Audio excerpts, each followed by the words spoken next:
마치 UFO처럼 봤다는 사람은 분명히 있는데 이게 정말로 있는 건지 없는 건지 궁금했던 바로 그 CPU입니다. 5900X예요. 라이젠 4세대가 나온 지 지금 한 달쯤 됐나요? 마침내 얘를 구입을 했습니다. 이렇게 힘들게 구한 거니만큼 수율이 반드시 좋아야 됩니다. 그래서 오늘은 오른손도 왼손도 아닌 두 손으로 따보겠습니다. 두 손으로. 이렇게 따면 뭐 한 50배수는 당연히 들어가겠죠. 자, 5900X를 벌써 4개째 샀습니다. 요거는 개봉을 한 거고 요거 두 개는 미개봉인데 하나는 벌써 팔았습니다. 그 파른 애가 얘보다 수율이 안 좋아서 팔았거든요.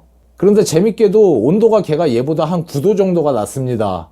똑같이 숄더링이 돼 있을 텐데 무슨 3, 4도 차이도 아니고 9도씩이나 차이가 나는 게 좀 이해가 안 가요. 근데 어쨌든 걔는 온도만 낮아요. 1.4V까지 준 상태에서 47배수가 안 들어갔었습니다. 수율은 확실히 얘보다 못하더라고요. 그런데 얘도 제 환경에서는 47배수까지 밖에 안 돌아가거든요. 그래서 두 개를 더 사본 거고 얘네들은 뭐 당연히 50배수가 맞아 있습니다. 이렇게 낙관적으로 접근을 해야 되겠어. 긍정 마인드, 그게 중요한 거죠. 얘는 뭐 딱 봐도 50배수 돌아가게 생겼고 여기 5000메가라고 써있네. 자, 한번 개봉을 한번 해보죠. 뭐 아무렇게나 따도 50배수는 들어갈 거예요. 그러니까 뭐 대충 따도 돼, 이렇게 그냥. 그죠? 쭉 따면 돼. 벌써 애가 성의가 없잖아. 왜냐? 50배수가 돌아갈 거기 때문에 뭐 이런 건 신경 안 쓴다는 거죠. 자신이 있는 거지 뭐. 자신 있게 생겼잖아요. 안녕하십니까, 타시엠입니다. 요 두 개가 지금 빌린 거고 빌린 지도 한참 됐어요. 그래서 빨리 반납을 해야 되기 때문에 이 외관을 보여드릴 수 있는 기회가 지금밖에 없는 것 같아요. 일단 어로스 프로보드의 핵심 구성품은 보드 본체하고 안테나입니다. 나머지는 뭐 항상 들어있던 애들 들어있고요.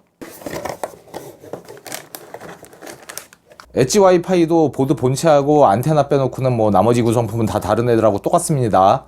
안테나는 그냥 젓가락 안테나 두 개입니다. 이거는 뭐 그냥 젓가락이죠, 젓가락. 안테나는 어로스 프로가 좀 더 성의 있게 만들었습니다. 얘네들은 방열판이 9시에 하나, 6시에 하나 이렇게 달려 있습니다. 얘도 마찬가지로 9시에 하나, 6시에 하나 이렇게 달려 있어요. 12시 쪽에는 방열판 없습니다. 얘도 마찬가지고요. 엘리트 프로 같은 경우에는 이 두 개의 방열판이 서로 이렇게 히트파이프로 연결이 되어 있고요. 엣지 와이파이는 얘하고 얘가 서로 독립된 구조인데 칩셋 방열판 쪽에 이렇게 쿨링팬이 하나 달려 있어요. 이 방열판은 칩셋하고 SSD를 동시에 시켜주는 방열판입니다. 요렇게 생겼습니다. 둘 다 이 9시 쪽 방열판이 굉장히 커서 이 ITX라는 한정된 크기 안에서는 각자 최대한 크게 만들어 놓은 것 같습니다. 전원부의 구성은 각각 8페이지, 8 플러스 2 플러스 1페이지예요. 단순히 페이지의 숫자는 얘가 더 많지만 실제 구성은 얘가 더 알차 보입니다. 얘는 리얼 페이지고 얘는 듀얼 아웃풋이에요. 그리고 모스펫도 얘는 90A짜리 썼고 얘는 60A짜리 썼어요. 그래서 페이지 숫자는 얘가 더 많지만 실제 전원부 품질은 얘가 더 좋은 것 같습니다. 쓰인 부품은 DRMOS에 얘는 ISL 99390을 쓰고 있어요. 8개의 페이지를 전부 다 99390을 쓰고 있고요. V코어에 6개, SOC에 2개가 할당됩니다. PWM 컨트롤러는 RAA 229004를 쓰고 있고요. 보시면 얘나 이 근처에 커패시터가 거의 안 보입니다. 그래서 이 소켓 주위가 굉장히 깔끔해요. 얘는 기가바이트가 항상 자랑하는 폴리머 커패시터 어레이를 다수 사용했고요. 요런 애들이죠. 뒷면에 보시면 이런 데도 이렇게 많이 달려 있습니다. CPU 보조 전원은 둘 다 8편 하나씩 들어가고요. 기판은 8레이어고요. 램오버는 스펙상 무려 5300메가입니다. M2 소켓은 두 개인데 여기 하나 달려있고 이 뒷면 여기 하나 달려있고 그래요. 이 뒷면은 전체적으로 금속 백플이 달려있어가지고 열발산에 상당히 유리할 것 같습니다. 얘는 8 플러스 2 플러스 1페이지라고 말씀드렸는데 그 8페이지가 V코어에 할당된 페이지예요. 2페이지가 SOC 할당입니다. 이 10개의 페이지에는 모두 MP86936이라는 모스펫을 쓰고 있고요. PWM 컨트롤러는 MP2855GUT라는 컨트롤러를 쓰고 있어요. 그러니까 얘는 V코어에 90A짜리 6개를 썼고 얘는 60A짜리 8개를 쓴 거죠. 6954, 6848. 그래서 최대 허용 전류가 540A고 480A입니다. 얘도 똑같이 8레이어 기판을 쓰고 있고 램오버는 스펙상 4600메가입니다. 4600메가고 5300메가니까 스펙상으로는 프로엑스가 확실히 좋습니다. 근데 뭐 어디까지나 스펙이고 얼마나 들어갈지는 해봐야 아는 거죠. 후면을 보시면 이 부분만 금속 백플이 달려 있습니다. 여기가 딱 그 모스펫 있는 자리거든요. 마찬가지로 후면에 M2 소켓 하나 있고요. 전면 M2는 이 밑에 달려 있습니다. 그런데 진짜 커패시터가 안 보이네. 어디다 숨겨놨을까? 재밌게도 가격은 해외에서는 얘가 20불이 더 비싼데 국내에서는 얘가 몇만 원 더 비싸게 팔려요. 그래서 국내 유통 가격을 봐도 그렇고 또 여러 가지 이벤트를 하고 있어가지고 지금 현재 구입하기에는 얘가 조금 더 조건이 좋은 것 같습니다. 아이오 포트 쪽 구조입니다. 위에가 게이밍 엣지 와이파이고요. 아래가 어로스 프로입니다. 둘 다 유선랜은 리얼텍 2.5GHz짜리 쓰고 있고요. 무선랜은 각각 AX까지 지원합니다. USB 포트의 개수는 서로 같고요. 3.0 제넌 기준으로는 얘보다 얘가 두 개가 더 많습니다. 둘 다 플래시백 바이오스 버튼이 달려있어요. 그러니까 5000번대 CPU 인식을 위한 바이오스 업데이트 할 때 다른 CPU를 끼울 필요가 없습니다. 그냥 얘네들 이용하시면 됩니다. 특이하게 어로스 프로는 내장 그래픽 출력 단자가 3개나 있습니다. 엣지 와이파이는 HDMI 하나밖에 없는데 얘는 HDMI 2개에 DP 포트도 하나 있습니다. 르누아르 쓰시는 분들은 많이 신경 쓴 것 같습니다. 아날로그 포트는 조금 차이가 나죠. 얘는 3개고 얘는 5개입니다. 그 얘를 갖다가 왜 굳이 3개를 만들어 놓은지 모르겠어요. 이게 만약에 7.1 채널을 쓰려면 얘 같은 경우에는 케이스에 있는 오디오 포트까지 이용을 해야 됩니다. 얘는 그냥 여기다 다 꽂으면 되고요. 자, 그럼 이제 본격적으로 테스트를 해보겠습니다. 안정성 테스트 통과한 최종 세팅입니다. CPU는 올코어 47배수로 오버했고요. 메모리는 3733의 FCLK 1866으로 동기화했습니다. 램 타이밍하고 주요 세팅은 이 표를 참고하시면 됩니다. 램 테스트는 TM5 10회전으로 했고 CPU 테스트는 시네벤치 R23 30분 테스트로 했습니다.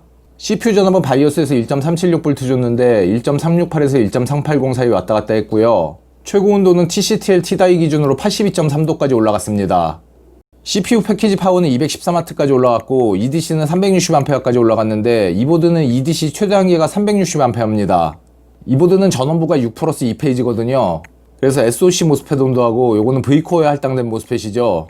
특이하게도 이 온도들을 따로따로 측정하는데 62도하고 65도까지 올라갔었습니다. 이 정도면 많이 착한 편입니다.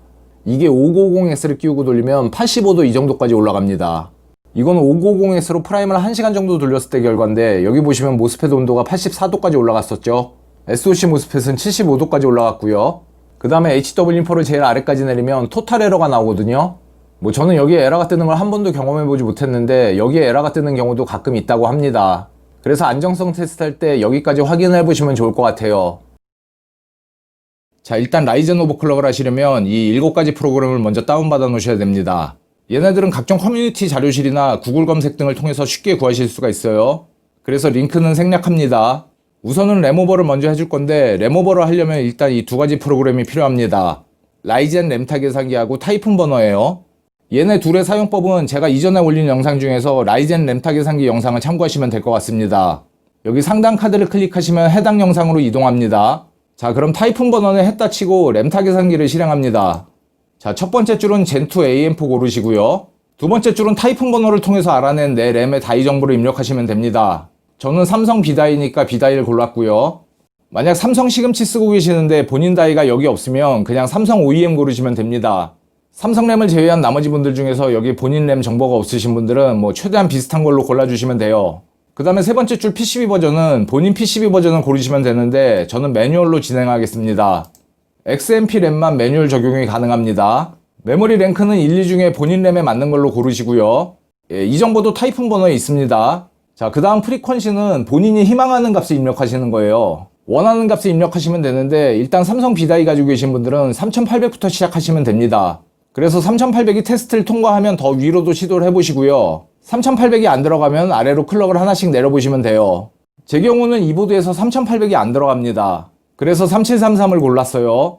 시금치를 쓰고 계셔서 아까 메모리 타입에서 삼성 OEM을 고르셨던 분들은 여기 3466까지 밖에 추천이 안 됩니다. 그러신 분들은 일단 3466을 고르시고 여기 타이밍만 다 카피를 하신 다음에 바이오스 들어가서는 램클럭만 3600부터 시작을 해보시기 바랍니다. 그 다음엔 똑같아요. 3600이 통과하면 더 위로 올려보시고 실패하면 아래로 낮추고 3600은 성공했는데 위로 올렸더니 실패했다. 그러면 3600 상태에서 램 타이밍을 더 조여보시면 됩니다. 자, 그래서 저는 3733을 골랐고요. BCLK는 손대지 마시고요. DIMM 모듈은 본인이 사용하는 램 슬롯 숫자만큼 입력하시면 돼요. 2개 쓰시면 2, 풀뱅 쓰시면 4 입력하시면 됩니다. 마더보드는 지금 B550이 없죠. 그냥 X570 고르시면 됩니다. 램타 계산기 버전이 1.7.3인데 아직 B50이나 젠3 같은 거는 등록이 안 됐어요. 그러니까 첫 번째 줄은 젠2 고르시고 마더보드는 X570으로 고르시면 됩니다. 그럼 다 됐죠? 이렇게 다 됐으면 제일 아랫줄에 있는 임포트 XMP를 누르시면 됩니다. 눌러서 이 저장해놨던 이 프로필 파일을 읽어오시면 되는데, 이거는 타이푼 번호로 미리 만들어 놓으셔야 돼요. 자, 얘를 선택하고 열어줍니다. 그러면 여기 프로필이 쫙 뜨죠. 자, 이 상태에서 캘큘레이트 세이프가 있고 패스트가 있는데, 패스트가 빡센 거예요. 빡센 걸로 눌러줍니다. 자, 이렇게 추천값 받은 거를 이 화면 전체가 다 나오도록 사진 한 장 찍어두세요. 자, 이렇게 사진을 찍었다 치고 저는 이제 바이오스에 들어가서 이걸 한꺼번에 다 바꿀 거지만, 따라 하시는 분들은 이걸 여러 단계로 나눠 가지고 진행을 하셔야 됩니다. 자, 제일 먼저 하실 거는 여기까지 하고 램 전압을 입력하셔야 돼요. 이게 1번입니다. 요 램클럭 3733하고 기본 램타하고 TRC까지 요렇게를 첫 번째로 바꾸시면 되는데, 램 전압은 이쪽에 있죠. 여기 써있는 전압들은 이 가운데가 추천값이고 좌우로 있는 값들이 최대값하고 최소값이에요. 그러니까 램 전압 같은 경우에 추천값이 1.45V고 최대가 1.48V라는 겁니다. 웬만하면 이대로 넣는 게 좋지만 꼭 여기 있는 대로 넣을 필요는 없습니다. 자, 그래서 1단계가 얘네들하고 램 전압까지, 다른 건 손대지 마시고요. 요렇게 세팅을 하고 난 다음에 윈도우에 들어오셔가지고 TM5를 1회전 이상 돌려봅니다. 길게 돌리면 길게 돌릴수록 좋지만 시간이 오래 걸리니까 2단계에서 그냥 1, 2회전만 돌려보시면 됩니다.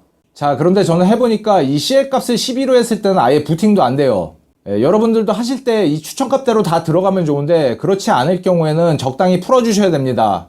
그러니까 약간의 유도리가 있어야 됩니다. 실패했을 때는 유연성 있게 대처를 하셔야 돼요. 자, 그래서 저는 여기를 14로 했어요. 나머지는 똑같이 했고요. 자, 요게 1단계. 그 다음은 얘네들이 2번입니다. 얘네들 전체를 다 이렇게 바꿔줄 거예요. 그리고 여기 첫 번째 화면에는 안 나와 있지만 램타 계산기 위에 보면 이렇게 탭이 여러 가지가 있거든요. 이 중에 두 번째는 어드밴스드로 들어갑니다. 그러면 여기도 이렇게 여러 가지 값이 계산이 돼 있는데, 뭐 나머지 것까지 다 만지실 필요는 없고요. 이 캐드버스 타이밍, 이것까지만 만질 거예요. 이게 젠 타이밍즈를 열어봤을 때 요 값들입니다. 그리고 지금 두 번째로 손대려는 부분이 얘네들입니다. 이 가장자리 쪽에 쭉 있는 이 정보들을 세팅해 주겠다는 거예요. 그래서 이 네모 안에 있는 애들하고 캐드버스 타이밍까지 요렇게가 두 번째 만질 겁니다. 요게 두 번째. 이 순서는 뭐 딱 정해져 있는 건 없습니다.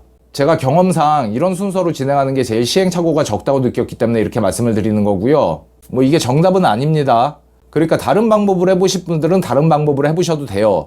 이 위쪽에 있는 전압들은 맥스값 위주로 넣을 거고요. 얘네들은 바꿔주는 효과가 분명히 있습니다. 크진 않아요. 택도 없이 안 되던 게 되는 건 아닙니다. 근데 아슬아슬하게 안 되던 애들은 얘네들을 바꿔주면 꽤 효과를 볼 수 있어요. 그리고 이 밑에 있는 애들은 이게 추천값이고, 이게 안 되면 Alt1, Alt1도 안 되면 Alt2 이런 식으로 하는 거거든요. 근데 저는 요거를 바꿔본 적은 없고, 이 아래 거는 Alt 1, 2, 3으로 갈수록 확실히 더 쉬워져요. 그래서 이 추천값으로 통과를 못했을 경우에 첫 번째 항목만 40으로 바꿔줘도 꽤 효과가 있습니다. 그래서 지금 말씀드리는 항목들은 분명히 안정성 확보에 도움이 됩니다.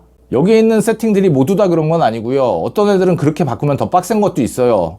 아무튼 얘네들을 이렇게 두 번째로 바꿔주고 나면 나머지 애들을 세팅을 하다가 혹시 실패했을 경우에 얘네들을 만져가지고 다시 성공할 수도 있고 그래요. 여기 5가지 전압 중에 이 램 전압을 제외한 나머지 전압들은 높게 준다고 좋은 게 아니에요. 제가 해보니까 SOC 전압은 1.2V, 나머지 애들은 약 1.15V. 그 이상 주면 오히려 결과가 안 좋습니다.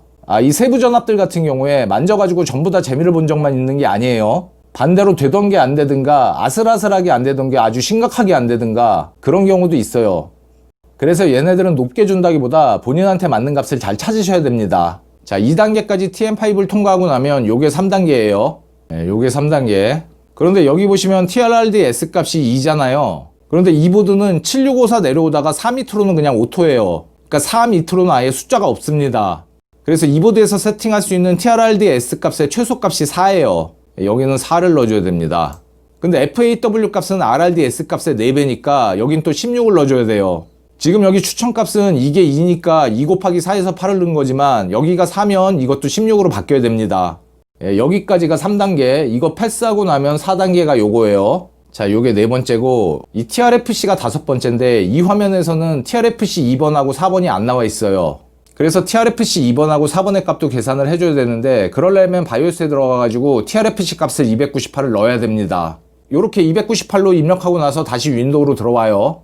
요 밑에 있는 TRFC Alt 값은 이 298이 안 들어가면 384를 넣어보라는 얘기입니다. 자, 그래서 298이 들어갔다고 쳤을 때 젠 타이밍을 열어보면 이렇게 TRFC 값을 입력하고 나면 그 위에 TRFC 나노세컨드 값이 떠요. 만약에 298이 아니고 384라고 치면 또 이 숫자도 바뀝니다. 그래서 298의 나노세컨드 값은 150.6571이라는 걸 잘 기억을 해두시고, 이 램타 계산기 세 번째 어디셔널 캘큘레이터로 들어갑니다. 오른쪽에 보시면 TRFC 계산기가 있어요. 자, 지금 클럭이 3733이죠. 요게 그 아까 나노세컨드 값인 159.6571을 입력을 합니다. 159.6571. 그리고 캘큘레이트를 눌러요. 그러면 TRFC 값은 이미 입력해 놓은 298이 뜨고요. 그 밑으로 TRFC 2번하고 4번이 뜨죠. 자, 얘네들을 메모를 합니다. 메모. 그래서 다시 바이오스에 들어와서 TRFC 2번하고 4번을 220이라고 136으로 입력을 해주시면 됩니다. 예, 요렇게 세 가지 값을 입력하시면 돼요. 그래서 이 세 가지 입력하는 게 5번입니다. 그 다음 얘네들이 6번이에요. 그런데 TCWL 값은 CL 값을 따라갑니다. 여기는 CL 추천값이 10이기 때문에 얘도 10인데요. 그러니까 CL 값이 12가 들어가시는 분들은 이런 식으로 여기도 12로 입력을 하시면 돼요. 그런데 저는 12가 안 들어가서 14를 넣었잖아요. 그래서 여기도 14로 바꿔줘야 됩니다. 그냥 12를 넣으면 어떻게 되느냐? 예, 부팅도 안 됩니다. 그래서 이렇게 바꾸는 게 6번이에요. 다음에 제일 밑에 있는 이 세 가지 값을 바꾸는 게 7번입니다. 그리고 남은 이 6가지 값을 한꺼번에 바꾸시면 돼요. 나머지 6가지가 8번입니다. 자, 그럼 바이오스 들어가서 이렇게 똑같이 한번 바꿔보겠습니다. 자, 바이오스 들어갔고 전부 초기화되어 있는 상태예요. 바이오스 버전은 F11N이고 CPU는 5900X예요. 이 화면에서 F2키를 눌러요. 자, 어드밴스드 모드에서는 트위커 탭으로 들어오시고요. 자, 여기서 위에 줄은 다 무시하시고 바로 랭클럭으로 내려갑니다. 요거죠. 시스템 메모리 멀티플라이어, 이게 랭클럭이에요. 엔터를 친 다음에 37.33을 고릅니다. 3800부터 해보실 분들은 이거 고르시면 되겠죠. 저는 3733을 고르고요. 그 한 칸 바로 아래에 있는 어드밴스드 메모리 세팅으로 들어갑니다. 첫 번째 메모리 서브 타이밍즈로 들어가요. 아까 1단계에서는 여기 12를 넣으라고 되어 있었지만 12 제가 안 된다고 말씀드렸죠. 되시는 분들은 12 넣으시면 되고 저는 14를 넣고요. 요 아래로 15, 15, 15, 30. 그리고 1단계는 여기에서 TRC까지입니다. TRC는 48. 그 다음에 ESC 눌러서 밖으로 나가요. 이 아랫줄에 나머지는 손대지 마시고 램 전압만 만집니다. 자, 램 전압이 이거죠. 저는 1.46V 넣었어요. 자, 여기까지가 1단계입니다. 여기까지 하신 다음에 F10키 눌러서 나가셔가지고 윈도우 들어간 다음에 TM5 돌려서 통과하는지 확인하시고 다시 들어오시면 됩니다. 예, 통과했다 치고 그 다음 2단계 만집니다. 여기 2단계 세팅이 여기저기 숨어 있어가지고 찾아내기가 좀 복잡해요. 그래도 제가 하는 대로 천천히 따라오시면 됩니다. 자, 그 다음 만질 거는 SoC 전압인데 이거죠. 저는 1.12호를 넣고 싶은데 1.12호랑 제일 가까운 값이 이거거든요. 그런데 이 보드는 설정한 값보다 한 0.02V 정도가 더 떨어집니다. 여기 바이오스 상에서 봐도 그렇고 윈도우 들어가서 봐도 그래요. 그래서 1.12V를 넣으려면 얘나 얘를 골라야 돼요. 저는 1.142V를 고르겠습니다. 그 다음에 이렇게 CPU 전압이나 SoC 전압을 만지고 나면 LLC 메뉴도 설정을 해줘야 됩니다. LLC 메뉴는 제일 아랫줄에 있어요. 이 CPU VRM 세팅으로 들어갑니다. 첫 번째 줄이 CPU LLC인데 이건 뭐 지금 만질 필요 없고요. 두 번째 SoC LLC를 익스트림으로 골라줍니다. 보통 기가보드는 전압 변동이 제일 적게 하려면 터보나 하이를 골라야 되는데 지금 이 버전 바이오스에서는 익스트림을 골라야 됩니다. ESC 눌러서 나갑니다. 그 다음 VDDG하고 VDDP 전압을 만질 건데요. 트위커 한 칸 오른쪽에 세팅으로 들어갑니다. 여기서 AMD 오버클럭킹으로 들어가요. Accept 누르시고 여기 아래 보시면 VDDP하고 VDDG가 있습니다. VDDP부터 들어갑니다. 오토를 갖다가 매뉴얼로 바꿉니다.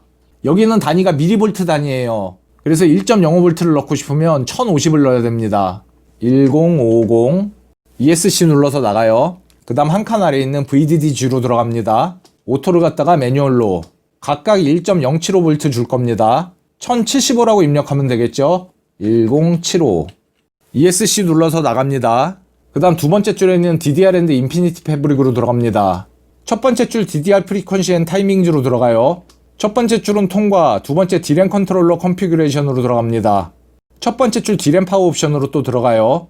여기에 파워 다운 모드가 있는데 얘를 디세이블로 바꿔줍니다. 디세이블로 바꾸시고요. ESC 눌러서 나갑니다. 그 바로 아랫줄에 커맨드 ET를 1T로 바꿔야 되겠죠. 1T로 바꾸시고 한 칸 밑에 기어 다운 모드도 꺼줘야 됩니다. 얘도 디세이블로 바꾸시고요.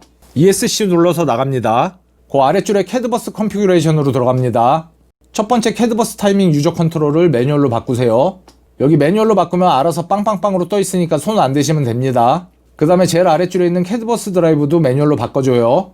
요 밑에 있는 네 가지 값이 램타 계산기의 추천값은 24, 20, 24, 23입니다. 각각 그렇게 바꿔주시면 돼요. 24옴, 20옴, 24옴, 24옴. ESC 눌러서 나갑니다. 제일 아래에 있는 데이터버스 컨피그레이션으로 들어갑니다. 여기도 이제 매뉴얼로 바꿔주시고요. 램타 계산기 추천값은 각각 끄고 RZQ5로 세팅하는 겁니다. 첫 번째 거는 디세이블이죠. 두 번째 거는 오프, 세 번째 게 RZQ5. ESC 눌러서 나갑니다. 또 ESC. 여기서 한 칸 아래에 있는 인피니티 패브릭으로 들어가요. 얘를 3733의 절반인 1867로 바꿔줘야 됩니다. 1867로 바꾸시고요. ESC 눌러서 나가고 또 나갑니다. 또 ESC 눌러서 나가요. 또 누르고 한 칸 위에 AMD CBS로 들어갑니다. 세 번째 줄에 있는 UMC 커먼 옵션으로 들어갑니다. 두 번째 줄에 있는 D램 메모리 매핑으로 들어갑니다. 여기에 뱅크 그룹 수압하고 뱅크 그룹 수압 Alt가 있습니다. 각각 디세이블하고 이네이블로 바꿔주시면 돼요. 디세이블, 이네이블. 복잡하죠? 이제 다 됐습니다. ESC 누를 필요 없이 왼쪽 커서 한번 눌러요. 다시 트위커로 넘어오죠? 여기서 다시 어드밴스드 메모리 세팅으로 들어갑니다. 메모리 섭 타이밍으로 들어가요. 제일 아래로 내립니다. 제일 아래 보시면 여기도 아까 전에 만진 메뉴들이 있어요. 이게 항상 여기저기 2중 3중으로 중복이 돼 있어가지고 되게 짜증납니다. 뭐 아무 데서나 바꾸셔도 되는데 딱 한 군데밖에 없는 메뉴들도 있어요. 요 프로코 ODT가 한 군데밖에 없죠. 그래서 여기로 다시 들어온 거예요. 얘를 갖다가 40옴을 골라주시면 됩니다. 예, 이러면 2단계 다 끝났습니다. F10키 누르고 나가셔서 윈도우 들어가서 TM5 돌려보시고요. 통과했다 치고 이제 3단계죠. 3단계가 얘네들입니다. TRRD L하고 S값, 그리고 이 아래에 있는 TFAW. TRRD S는 추천값은 2인데 2는 입력이 안 돼요. 최소값이 4입니다. 그래서 4를 입력하시고 그 한 칸 아래는 8, 그 다음에 밑으로 내려서 FAW는 16. 예, 이러고 다시 윈도우 들어가서 TM5 돌려보고요. 앞전 거는 한 1, 2회전씩만 돌려보시면 되고 지금 거는 한 4회전에서 5회전 정도 돌려보세요. 요거는 조금 길게 테스트를 해야 돼요. 자, 통과했다 치고 이제 4단계 TWTR-S하고 L 그리고 TWR입니다. 얘네 둘을 4하고 14 그리고 TWR도 14. 자, 4단계 끝났어요. 통과했다 치고 5단계 TRFC, TRFC2, TRFC4입니다. 각각 아까 계산한 대로 298, 221, 136 이렇게 입력하시면 돼요. 298, 221, 136. 자, 윈도우 들어갔다 오시고 통과했다 치고 6단계 6단계 TCWL은 12 입력하면 안 된다고 말씀드렸죠. 저는 14. 그 다음 밑으로 내리다 보면 여기 TRTP가 있습니다. 얘는 8. 그 다음 세 칸 아래 TRDWR 얘는 8이고요. 밑으로 조금 더 내리면은 TWRRD가 있습니다. 4칸 밑에 있네요. 얘는 1. 자, 여기까지가 6단계고 통과했다 치고 7단계. 아, 근데 저도 이 순서대로 진행을 했는데 여기 지금 추천값은 8이어서 8을 넣었는데 이미 오토로 놔뒀을 때 7이 들어가고 있더라고요. 그래서 아까 제 스샷에서는 여기가 7로 돼 있었는데 이번엔 8로 한번 진행을 해보겠습니다. 그래서 스샷은 이게 7로 돼 있었는데 이게 8이 나을 수도 있어요. 그러니까 기본적으로 이 타이밍들이 낮으면 낮을수록 좋은 게 맞긴 맞는데 어떤 값들은 다른 값하고 이렇게 똑같아야 되는 그런 값들도 있거든요. 그래서 뭐 이거는 꼭 7이 8보다 좋을 거라는 확신은 못 하겠습니다. 예, 8로 한번 해보죠. 자, 그럼 이제 7단계 여기 SCL로 끝나는 이 두 가지 값을 4로 바꾸고요. 4 TCK2를 1로 바꿉니다. 예, 7단계 끝났고 TM5 통과했다 치고요. 이제 남은 8단계 6가지 값이 얘네들하고 얘네들이에요. 각각 155, 177 이렇게 넣어주면 됩니다. 그런데 저는 이 값들도 오토로 놔뒀을 때 144, 166이 들어가고 있었기 때문에 그렇게 그냥 넣겠습니다. 1, 4, 4, 1, 6, 6. 이제 완전히 다 끝난 거죠. 자, 이제 F10 누르고 재부팅 하면 되는데 재부팅 하기 전에 한 가지만 확인하고 넘어갑니다. 이 트위커 한 칸 옆에 세팅으로 갑니다. 여기 AMD 오버클럭킹으로 들어가요. 네 번째 줄에 있는 프리시전 부스트 오버드라이브 PBO죠. 여기로 들어갑니다. 지금 이게 오토로 돼 있다는 것만 확인을 하고 재부팅을 합니다. F10 재부팅. 최종 램 타이밍은 이렇습니다. 이게 아까 TM5 10회전 통과한 거고 이게 현재 값이에요. 차이 나는 건 TRDWR 값이 아까는 7이었고 지금은 8입니다. TM5는 아까 통과했으니까 생략하고 아이다 64를 한번 돌려보겠습니다. 원래는 아까 이 TRDWR을 7로 했을 때는 한 55점 얼마 정도 나오거든요. 그러니까 다른 보드에서 3800으로 했을 때보다는 조금 높게 나옵니다. 어쨌든 지금 TRDWR을 8로 했을 때는 얼마나 나오는지 한번 돌려보겠습니다. 예, 55.7 나오네요. 자, 그럼 이제 램은 꽉 조여놓은 상태고 CPU는 하나도 안 건드렸잖아요. 이 상태에서 라이젠 마스터를 열어봅니다. 아, 이것도 뭐 난리가 나 있네. 이 라이젠이 이런 게 문제예요. 진짜 자잘한 버그들이 셀 수도 없이 많아. 아까 PBO 오토로 한 것까지 확인하고 왔는데도 이러네요. 재부팅 한번 해보겠습니다. 예, 재부팅 하니까 맞게 뜨네요. 아, 정말 짜증납니다. 자, 여기 보시면 OC모드가 디폴트라고 돼 있잖아요. 요게 기본값입니다. 그런데 이 상태로는 뭘 돌려봐야 클럭이 바보예요. 예, 이거 가지고는 안 되기 때문에 이 한도를 올려줘야 되는데요. 이 한도를 올리는 방법은 바이오스 들어가서 매뉴얼로 세팅을 하는 방법이 있고요. 그 다음에 그냥 이 라이젠 마스터에서 열어주는 방법이 있어요. 그러면 여기가 오토 오버클럭킹으로 바뀝니다. 그런데 그 오토 오버클럭킹 상태가 거의 제일 높게 터지는 게 맞아요. 그래서 일단은 오토 오버클럭킹을 한번 적용해 보겠습니다. 여기서 베이직 뷰로 바꿔줍니다. 그럼 창이 이렇게 조그매지죠. 여기서 이렇게 세 가지를 선택할 수 있는데 오토 OC를 골라요. 그 다음에 제일 첫 번째 한 번은 어플라이 앤드 테스트를 해줘야 됩니다. 그 다음부터는 어플라이만 해줘도 돼요. 자, 어플라이 앤 테스트를 누르면 여기서 OK를 누르면 재부팅을 해요. 재부팅을 한 다음에 라이젠 마스터가 알아서 자동으로 실행이 됩니다. OK를 누르면 또 혼자서 안정성 테스트를 막 합니다. 지 혼자 알아서 잘해요. 자, 테스트 끝났죠. 이제 어드밴스드 모드로 다시 들어가 보면 이렇게 오토 오버클럭킹으로 바뀌어 있고 PPT, TDC, EDC가 540, 300, 360으로 늘어나 있습니다.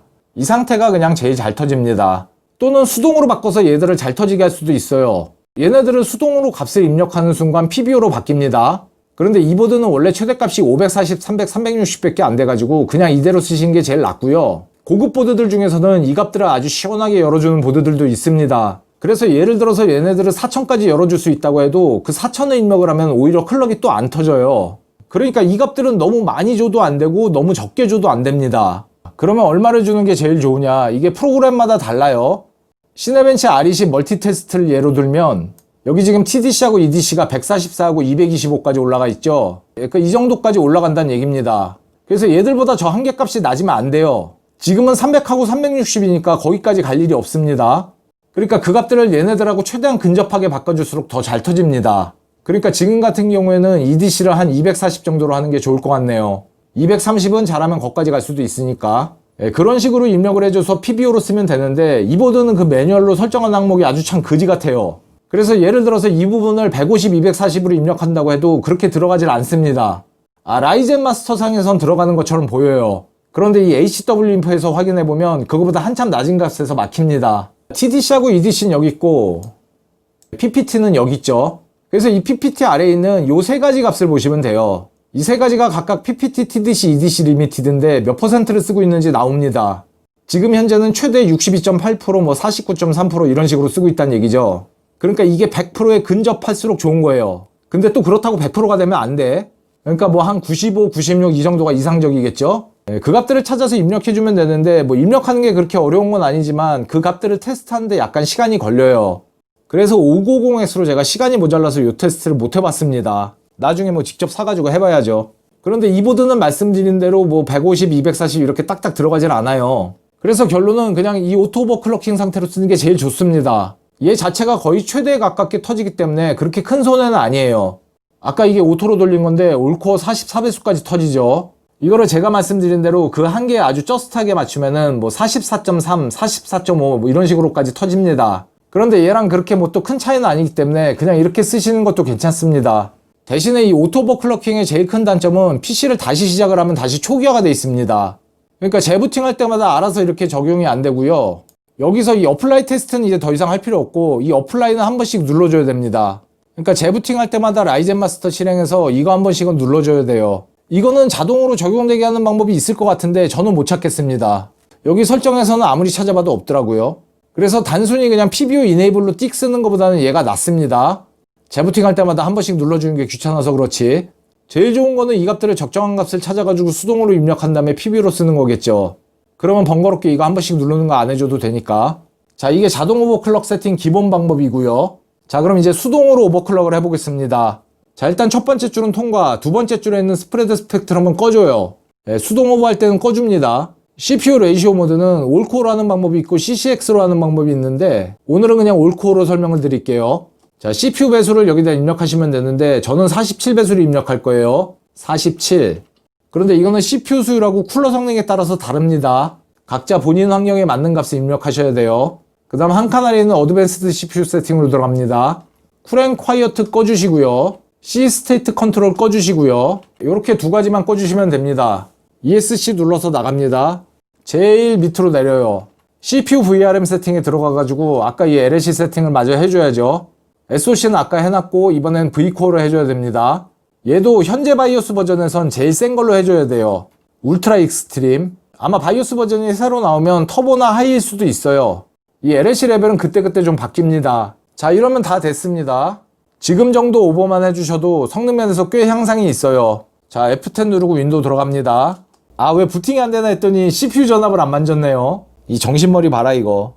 이 전압을 안 줬네요. 미쳤습니다. 저는 1.375V를 줄 건데 1.376으로 떠요. 예, 이러고 재부팅. 예, 이 보드가 램오버가 좀 안 된다는 문제는 있는데 꽤 괜찮아요. 590X도 웬만큼 클럭 뽑아줍니다.